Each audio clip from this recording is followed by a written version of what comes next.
இருமொழினாலதான் தமிழ்நாடு இந்த அளவுக்கு வளர்ச்சியா இருக்குது. இன்னொரு மொழி போட தயாராகட்டுன்னு கத்தி, கம்பு, கடப்பாரி, கோடாலி, பெயிண்ட் டப்பா, கருப்பெயிண்ட். அதான் நம்ம வசந்தராஜன் சகோதரர் அற்புதமா போட்டிருந்தார். பொள்ளாச்சியில போய் கரும்பெயிண்ட் அழிச்சவங்களுடைய குழந்தைங்க 3 மொழி படிக்கிறாங்க. கொடுமை. Accuse number 1. அக்யூஸ் நம்பருடைய குழந்தை, நான் தான் சொன்னேன் ஸ்கூல் பேர்லாம் போடாதீங்க, குழந்தை பேர் போட. அவர் சொன்னார், அண்ணே ஸ்கூல் பேரு, குழந்தை, படிக்கிற 3வது மொழி எல்லாம் போடுறேன். சங்கரன் கோயில் இதே கதை. அதனால திமுகவை பொறுத்தவரை அவங்க குழந்தைங்க 3 மொழி. திமுகவுடைய மொழி போராட்டம் என்ன? எங்க குழந்தைங்க 3 மொழி, உங்க குழந்தைங்க 2 மொழி. அதான் மொழி போராட்டம். இவங்க மொழி போராட்டம் தமிழகத்தில் இருக்கக்கூடிய 8.5 கோடி மக்களுக்கும் 2 மொழின்னு பேசல. அவங்க குழந்தைங்க 3 மொழி படிப்பாங்க, மற்றவங்க 2 மொழி. இதைத்தான் முதலமைச்சர் எடுக்கக்கூடிய மொழி போராட்டமா? இதைத்தான் முதலமைச்சர் எடுக்கக்கூடிய மொழி போராட்டமா? 2 மொழி நாள் இல்லைன்னு சத்ய நடையலா 3 மொழி படிச்சு வெளியே போயிட்டார். அவரை பார்க்க மாட்டோமா? எத்தனையோ தமிழர்கள் இங்க இருக்கிறாங்க, 3 மொழி படிக்கிறாங்க. அவங்க தமிழ்நாட்டை முன்னேற்றலையா? எத்தனையோ தமிழர்கள். டாடா கன்சல்டன்சி சர்வீசஸ் சேர்மன் யாருங்கன்னா, அவர்கிட்ட போய் ஐயா sir billions of dollar company நடத்துறீங்க, 2 மொழி தான் படிக்கிறோம்னா ஒத்துக்குவாரா? நம்ம தமிழர்களை கொண்டாடுறோம். டிசிஎஸ் டாடா சேர்மனை கொண்டாடுறோம், உலகம் முழுவதும் கொண்டாடுறோம். அவங்களாம் யாருங்கன்னு? அவங்களாம் 2 மொழி படிச்சவங்களா? இன்னைக்கு ஐஎஸ்ஆர்ஓ சேர்மன் நாராயணன் சார் இருக்காரு, கன்னியாகுமரிக்காரர். அவர்கிட்ட போய் அண்ணா 3வது மொழி தெரியுமா தெரியாதா? கொஞ்சமாச்சும் ஒரு மலையாளம் பேசுவார். திருவனந்தபுரத்தில் ஐஎஸ்ஆர் ஹெட் குவார்டர்ஸ் இருக்கு. கொஞ்சமாச்சும் ஹிந்தியை இன்னொரு மொழியா பேசுவாங்க. என் முதலமைச்சருக்கு இந்த 3 மொழி படித்த இந்த சாதனையாளர்கள் யாரும் கண்ணுக்கு தெரியலையா? இவங்களும் சாதனை செஞ்சிருக்காங்கல்ல. அமெரிக்கால இருந்து, சான் பிரான்சிஸ்கோல இருந்து, லண்டன்ல இருந்து, டெல்லியில இருந்து தமிழ்நாட்டுக்குள்ள.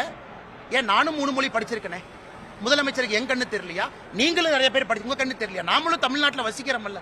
தமிழ்நாட்டினுடைய பொருளாதார வளர்ச்சிக்கு கொஞ்சமோ நஞ்சமோ நீங்கள் நானும் பொருளாதாரத்தை கான்ட்ரிபியூட் பண்ணிருக்கோம்ல.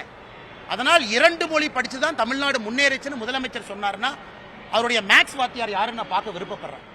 ஒரு வாதத்துக்கு 3 மொழி கொள்கையை அமல்படுத்துறோம் அப்படின்னே வச்சுக்கிட்டா கூட, இப்போ ஒரு வகுப்புல ஒரு குழந்தை ஒரு இங்கிலீஷ் ஹிந்தி படிக்கணும்னு ஆசைப்படும், இன்னொரு குழந்தை தெலுங்கு படிக்கணும்னு ஆசைப்படும், இன்னொரு குழந்தை மலையாளம் படிக்கணும்னு ஆசைப்படும். ஒவ்வொருத்தருக்கும் தனித்தனியா டீச்சர் வைக்க முடியுமா? இதுல நடைமுறை சிக்கல் இருக்கு அப்படிங்கிற ஒரு பார்வை இருக்கு. ஆனா இந்த பார்வை யாருகிட்ட இருக்குன்னு இல்ல, விமர்சனம் அப்படிதான் வைக்கிறாங்க. அந்த விமர்சனம் சொல்றவங்களுக்கு நான் பதில் சொல்றேன். ஒரு கிளாஸ்ல ஒரு குழந்தை இது படிக்கிறாங்க, ஒரு குழந்தை அது படிக்கிறாங்க, அது பிரச்சனை இல்லை. இது கிளஸ்டர் பேஸ்ட் அப்ரோச். ஒரு குழந்தை நான் மலையாளம் படிக்கணும், உதாரணத்துக்கு கோயம்புத்தூருக்குள்ள 4 லட்சம் பேர் மலையாளம் பேசுறாங்க. அந்த குழந்தை 3வது மொழியாக மலையாளம் படிக்கணும்னு சொன்னா அந்த கிளஸ்டர்ல 3rd லாங்குவேஜ் மலையாளமா இருக்கும். அதே கோயம்புத்தூர்ல இன்னொரு பகுதியில் கன்னடம் படிக்கணும், மேட்டுப்பாளையம் பக்கத்துல, அந்த கிளஸ்டர்ல 3வது மொழி கன்னடமா இருக்கும். இன்னொரு கிளஸ்டர்ல உருது படிக்கணும், 3வது மொழி உருதா இருக்கும். இது கிளஸ்டர் பேஸ்ட் அப்ரோச். அரசே டிசைட் பண்ண முடியாது. முதலமைச்சரே தமிழ்நாட்டில் 3வது மொழி என்ன என்பதை அவர் தீர்மானிக்க முடியாது. இதை பேரண்ட் டீச்சர் அசோசியேஷன், பெற்றோர்களும் ஆசிரியர்களும் அந்த கிளஸ்டர்ல தீர்மானம் பண்ணி இதை கொண்டு வரும். நம்பர் 1. செகண்ட், உத்தரப்பிரதேசில் 9வது 10வது 3வது மொழியா தமிழ் இருக்கு. கர்நாடகால 1ஆம் கிளாஸ்ல இருந்து 5ஆம் கிளாஸ் வரைக்கும் 3வது மொழியாக தமிழ் இருக்கு. மத்திய பிரதேசில் 9, 10, 11, 12 3வது மொழியா தமிழ் இருக்கு. இவங்க சொல்றாங்களே மற்ற எந்த மாநிலத்திலையும் தமிழ் சொல்லி கொடுக்கல. அவங்களாம் என்ன வேலை இல்லாம ஹிந்திக்காரங்க? அங்க 3வது மொழி படிப்பதற்கு குழந்தைங்களுக்கு தமிழ் வேலை இல்லாம ஆஃபர் பண்றாங்களா? 3வது மொழிங்கிறது ஒரு லாங்குவேஜ் பேப்பர், ஒரு லாங்குவேஜ் பேப்பர். உங்களுடைய பயிற்று மொழி தமிழா இருக்கும், பயிற்று மொழி ஆங்கிலமா இருக்கும். the way you learn a subject, physics, chemistry, அதெல்லாம் geography, history.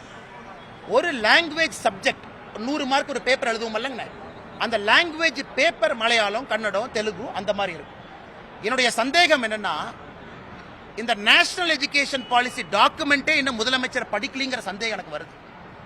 தமிழ்நாட்டினுடைய கல்வித்துறை அமைச்சர் அண்ணன் அன்பில் மகேஷ் பொய்யாமொழி அவர்கள் இதை படிக்கலிங்கிற சந்தேகம் எனக்கு இருக்கு. ஏன்னா அவங்க சொல்ற காரணம் நம்மளுடைய புதிய கல்விக் கொள்கையில எங்கேயுமே அவங்க சொல்ற காரணமே இல்லை. ஆனா அவங்க புதுசா ஏதாச்சும் ஒரு டாக்குமெண்ட்டை படிச்சாங்களா, இல்ல மத்திய அரசுடைய டாக்குமெண்ட்டை படிச்சாங்களான்னு சந்தேகம் இருக்கு.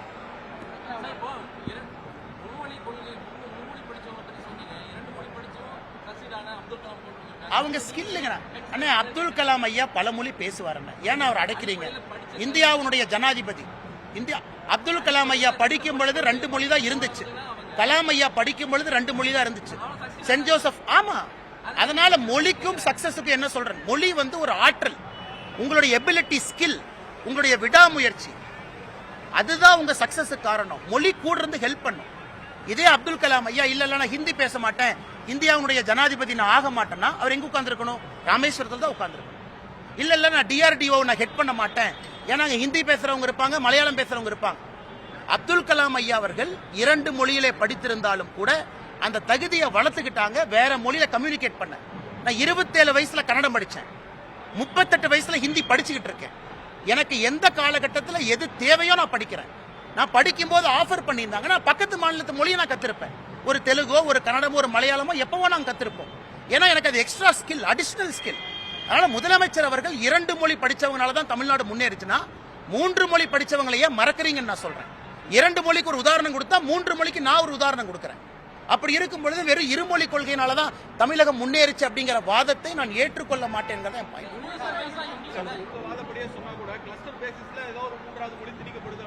எப்படி திணிக்கப்படுதுன்னா, அந்த குழந்தையும் அந்த டீச்சரும் சேர்ந்து அதை முடிவு செய்றாங்க. அண்ணே தயவு செஞ்சு உங்களுக்கு இன்னைக்கு புதிய கல்விக் கொள்கை டாக்குமெண்ட் நான் கொடுக்குறேன், நீங்க படிக்கணும், ஜேர்னலிஸ்ட் படிக்கணும். நான் வேணா பாரதிய ஜனதா கட்சியிலிருந்து கம்ப்ளீட் டாக்குமெண்ட்டை தமிழாக்கம் செஞ்சு உங்களுக்கு அனுப்பி வைக்கிறேன். எல்லார்த்த விட நீங்க படிச்சா தான் செய்தி சரியா போகுங்க. நீங்க படிக்கலன்னு நான் சொல்லல. ஒருவேளை உங்களுக்கு தவறான புரிதல் இருந்தா அது முதல்ல ஜேர்னலிஸ்ட கிளாரிஃபை பண்ணும், அது என்னுடைய கடமை. இல்லைண்ணே நான் படிச்சேன், ஆங்கிலத்தில் இருந்துச்சு, கொஞ்சம் கன்ஃபியூஷன் இருக்கு, நான் உங்களுக்கு கொடுக்குறேங்கண்ணா. 3 மொழி கொள்கையில நாம் எழுப்பக்கூடிய கேள்விகள் எல்லாம் இமேஜினரி கேள்வி, அதுல அந்த மாதிரி எதுவுமே இல்லை.